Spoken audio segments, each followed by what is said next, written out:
Party खामोश है तो मैं ये काम करूंगा। उन्होंने खत लिखकर लीडरशिप को बताया और कहा कि मैं ये काम करने जा रहा हूं, या मुझे सपोर्ट करो वरना मेरे खिलाफ डिसिप्लिनरी एक्शन लो। इस्लामाबाद में सहाफ़ियों के दो ग्रुप्स इस वक्त आमने सामने हैं और ऐसा तासुर मिल रहा है जैसे सियासतदानों से ज़्यादा सियासत प्रेस क्लब में हो रही है। मतीउल्लाह जान के मामले पर आखिर हो क्या रहा है, जानिए इस व्लॉग में।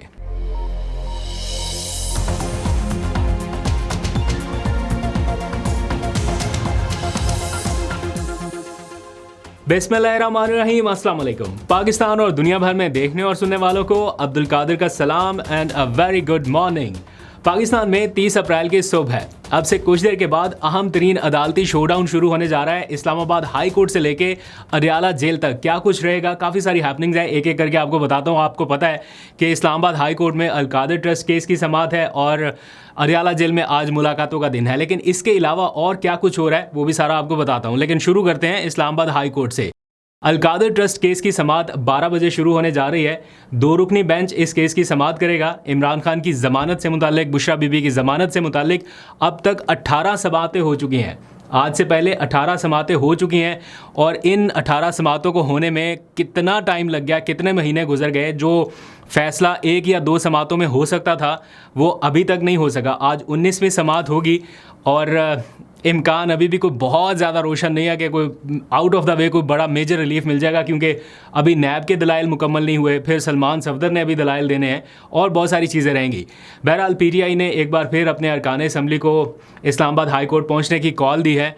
हर जगह से जहाँ जहाँ पे अरकान असम्बली है उनसे कहा गया है कि एक तो इस्लामाबाद हाई कोर्ट पहुँचे और दूसरा अडियाला जेल, दोनों जगहों के ऊपर आज शोडाउन रहेगा, क्योंकि आज मुलाकातों का दिन भी है।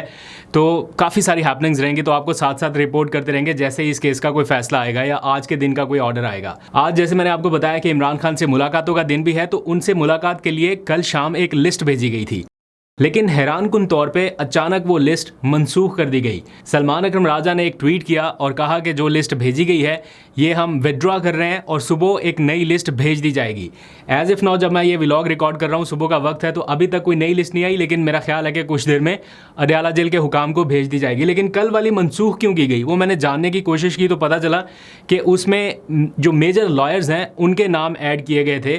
फॉर एग्जाम्पल बैरिस्टर गौहर थे और भी जो मेन लॉयर्स हैं उनके नाम उसमें डाले गए थे। तो आज चूँकि इमरान खान का केस है तो लॉयर्स का इस्लामाबाद हाई कोर्ट आना बड़ा ज़रूरी है। ऐसा नहीं हो सकता कि इधर केस चल रहा और सारे लॉयर्स उधर पहुंचे हुए मुलाकात के लिए, वो वैसे भी हो नहीं रही आजकल।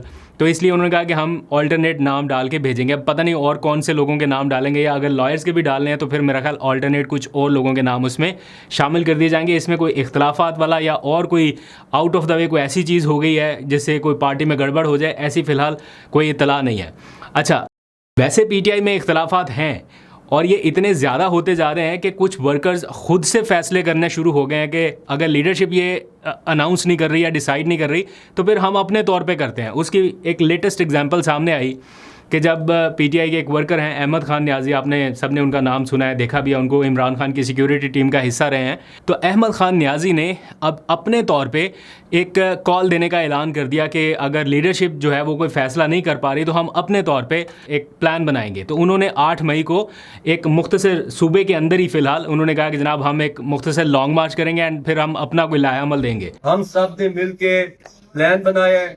हम इंशाल्लाह 8 मई को टांग से रैली शुरू करेंगे और वो रैली हम सारे जिलों से लेके पेशावर आएंगे और पेशावर से फिर हम इंशाल्लाह अल्लाह के हुक्म से सवाबी में ब्रेक लगाएंगे और वहां पे हम अपना अगला लाए अमल देंगे कि हमने क्या करना है। तो अब लीडरशिप के हम मरहूने मिन्नत नहीं रहेंगे। वो कुछ इस तरह की बातें कर रहे हैं, क्योंकि उनका मैंने एक बयान सुना, वो कहते हैं कि हम सुहेल अफरीदी की तरफ जाते हैं तो वो हमें जुनैद अकबर की तरफ भेज देते हैं, जुनैद अकबर के पास जाते हैं तो वो किसी और की तरफ भेजते हैं, फिर किसी और की तरफ जाते हैं तो वो तहरीक तहफ़्फ़ुज़ आईन पाकिस्तान का सुनाते हैं, उधर से फिर पार्टी के जो चेयरमैन है उधर का पता चलता है। तो कहते हैं हमें इधर उधर घुमा रहे हैं, तो हम अपने तौर पर कुछ करेंगे। इन्होंने इमरान खान को फुटबॉल बनाए हुए। जब हम CM के पास जाते हैं तो वो कहते हैं अचकज़ई के पास जाओ, अचकज़ई साहब के पास जाते हैं तो वो कहते हैं जुनैद अकबर के पास जाओ, उनके पास जाते हैं तो वो कहते हैं गौहर साहब के पास जाओ। उधर से फिरा के करते करते बॉल दोबारा सईम साहब के पास आ जाती है। अब देखा देखी कुछ और लोग भी इस तरह की अब बातें करने लगे हैं फॉर एग्जांपल कोयटा से सलार खान काकड़ हैं या सदाम तरीन हैं, ऐसे लोग जो हैं वो भी चाहते हैं कि हम अपने तौर पे काफ़ी अरसे से वो कोशिश कर रहे हैं, तो वो चाहते हैं कि हम पार्टी की क़यादत के बगैर ही कुछ ना कुछ इस तरह का प्लान कर लें। 6 महीने हो गए हैं तोहिल अफरीदी को खान साहब ने सीएम बनाया है और हम 6 महीने से इंतजार कर रहे हैं।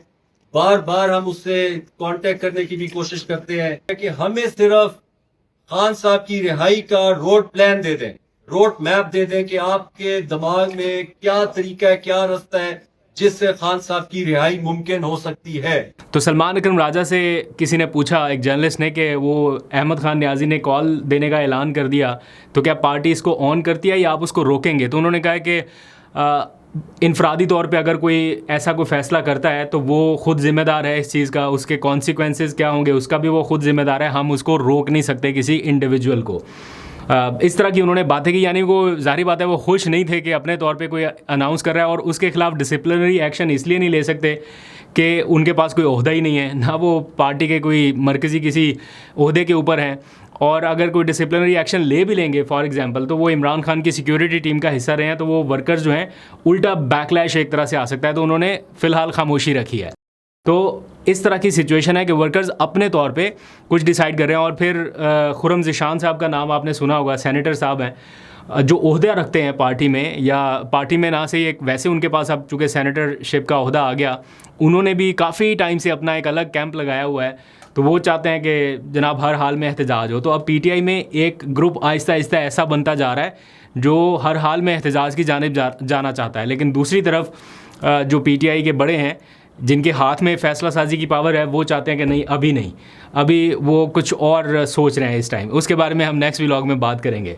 तो लीडरशिप का फुकदान काफ़ी ज़्यादा नज़र आ रहा है और जिन्हें लीडर बनाया गया या जिन्हें ज़िम्मेदारी दी गई वो इस टाइम कहीं नज़र नहीं आ रहे। फॉर एग्जांपल आप आरिफ अलवी की एग्जांपल ले लीजिए, वो सदर मुमलिकत रहे लेकिन वो आर्टिफिशियल इंटेलिजेंस सीख रहे हैं और मंजर से बिल्कुल गायब रहे हैं। वो एक तरह से एग्ज़ाइल में चले गए, मेरा ख्याल बैरून मुल्क हैं कहीं पे, और वो फ़िलहाल इस चीज़ को लीड करने के लिए तैयार नहीं है। और एक नशिस्त पे उनसे बातचीत हुई थी हमारी, हमने उनसे ये क्वेश्चन पूछा था, तो उनका ये पॉइंट ऑफ व्यू था। उस टाइम तो खैर ऑफ द रिकॉर्ड बात थी, अब तो काफ़ी टाइम हो गया, लेकिन उनका नज़रिया मैं आपको बता देता हूँ। वो ये सोच रहे थे कि मैं एक ऐसी स्टेज पे ज़िम्मेदारी संभालूंगा, मैं नॉन कंट्रोवर्शियल रहना चाहता हूँ, एक ऐसी स्टेज पे सामने आऊँ जब दोनों फ़रीक़ैन के दरमियान किसी चीज़ के लिए मीडिएशन कराने की नौबत आ गई या दोनों फ़रीक़ैन राज़ी हुए, और उस टाइम मीडिएशन के लिए कोई ऐसा बंदा चाहिए होगा जो नॉन कंट्रोवर्शियल हो, जिसकी बात सुनी जा सकती हो, जो बीच में एज अ गारंटर उन्होंने लफ्ज़ इस्तेमाल नहीं किया था, मैं अपने तौर पे कर रहा हूँ, जो बीच में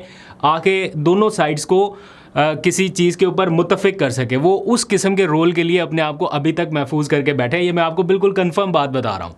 एनीहाउ, फिर परवेज़ इलाही साहब, रीसेंट एग्जांपल उनकी, वो काफ़ी अरसे से खामोश है, हालांकि पार्टी के प्रेसिडेंट हैं, तो पार्टी के प्रेसिडेंट को जिस तरह से सामने आना चाहिए था वो उस तरह से सामने नहीं आ पाए। आज उनकी बाय द वे एक तस्वीर मैंने देखी, बिलावल के साथ थी कुछ ऐसा, वो एआई से बनी हुई पिक्चर है। इसकी तस्दीक की उन्होंने, मोनस इलाही ने, उन्होंने कहा कि ये कोई रीसेंट पिक्चर भी नहीं है और ओरिजिनल भी नहीं है, ये एआई से बनी तस्वीर है। वैसे देखने में काफ़ी वो लग रही थी कि जैसे रियल पिक्चर है। एनीहाउ, एक और बड़ी इंटरेस्टिंग सिचुएशन सामने आई है। पाकिस्तान तहरीक इंसाफ के सेनेट के उम्मीदवार हैं इरफान सलीम साहब।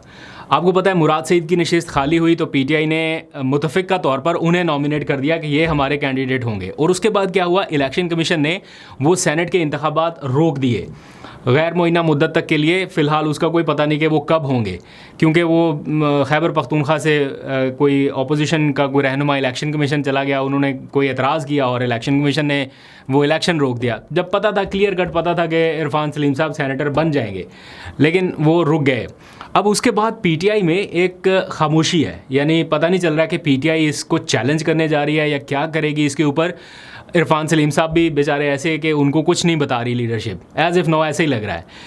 और ये ऐसा क्यों लग रहा है, क्योंकि अभी आज उन्होंने एक ख़त जो है वो तहरीर किया पार्टी की लीडरशिप को। 2 सफ़ात पर मुश्तमिल वो ख़त है, काफ़ी लंबा चौड़ा है, मैं उसकी पूरी डिटेल में नहीं जाता, लेकिन जो उसमें उनका फ़ैसला है वो मैं आपको बताता हूँ कि क्यों उन्होंने पार्टी की लीडरशिप को कह दिया एक तरह से कि जनाब आप तो खामोश हैं, लेकिन मैं ये फ़ैसला करने जा रहा हूँ, या तो इस फैसले में मेरे साथ खड़े हो जाएं, या फिर अगर आपको नहीं मंजूर तो मेरे खिलाफ डिसिप्लिनरी एक्शन लें। फ़ैसला क्या है वो मैं जल्दी से आपको बताता हूँ। उन्होंने कहा है कि बाज़ाब्ता हिदायत की अदम मौजूदगी में और बतौर पीटीआई के नामज़द सेनेट उम्मीदवार अपनी जिम्मेदारी का मुकम्मल इदराक रखते हुए मैं आज सुबह ही पेशावर हाई कोर्ट में इलेक्शन कमीशन का ये हुक्म चैलेंज करने जा रहा हूँ और इस मामले को पूरी कुव्वत और अज़म के साथ इलेक्शन कमीशन के सामने भी उठाऊंगा और अदालत में भी लड़ूंगा।